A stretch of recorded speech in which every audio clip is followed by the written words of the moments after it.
হাসরের ময়দানে দেখবে, নবীজির সামনে আমলনামা নবী হাতে নিবে, দেখবে যখন আমলনামা হাতে নিয়ে দেখবে নবী পৃষ্ঠার পর পৃষ্ঠা ফজরের নামাজ নাই, 5 ওয়াক্ত নামাজ নাই, হালাল রিজিক বলতে কিছু নাই, 30 বছর সুদের টাকা, ঘুষের টাকা, কিস্তির টাকা, 30 বছর ধরে নাচ গান, নাটক, সিনেমা, ঘরে টেলিভিশন, বাজারে টেলিভিশন, স্ত্রী বেপর্দা, ছেলেটা নামাজ পড়ে না, মেয়েটা পর্দা করে না, নিজে বিড়ি সিগারেটের মধ্যে আসক্ত, কারো নামাজ নাই, বন্দিগি নাই, কোরআনের তিলাওয়াত নাই।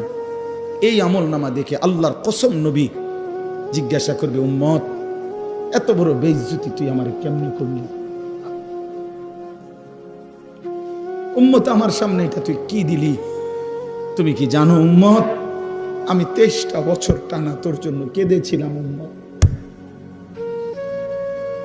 আমি এমন কাঁদা কাঁদছি রে উম্মত তোদের জন্য, এশার নামাজের পরে দাঁড়াইছি, ফজরের আজান পর্যন্ত আমি আমার মালিকের কাছে তোদের জন্য, উম্মতের জন্য চোখের পানি ফেলে কাঁদছিলাম। আমার এত চোখের পানি তোর দিল গলাইতে পারলো না। আমি তায়েফের পাথরের আঘাতে আমার পিঠটা চালনির মতো ছিদ্র ছিদ্র হয়ে গেছে রক্তে। আমি বুকে পেটে 2টা পাথর বাঁধছি ক্ষুধার কষ্টে। আমি উহুদের দান শহীদ করা রক্তে উহুদের ময়দানে পড়েছিলাম বেহুশ হয়ে। আমার ঘরের চুলায় 3 মাস রান্নার জন্য কোনোদিন চুলায় আগুন জ্বলে নাই। আমার এত চোখের পানি, এত রক্ত, এত ক্ষুধার কষ্ট, কিছুই তোর মন গলাইতে পারলো না, তোরে সেজদা দিতে পারলো না। এটা আমার সামনে কি আনলা?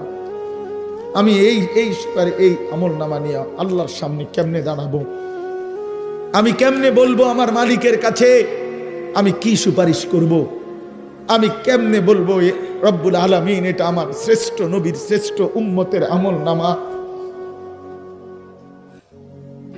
বল ভাই আমার, তুমিই বলো, তুমিই বলো।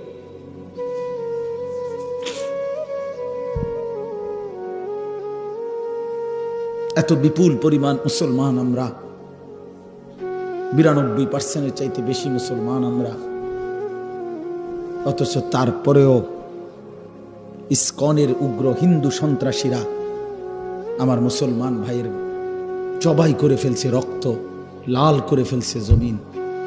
এতটা সাহস এই জমিনে কেমনে হলো? আমাদের ঈমান কোথায়? আমাদের হিম্মত কোথায়?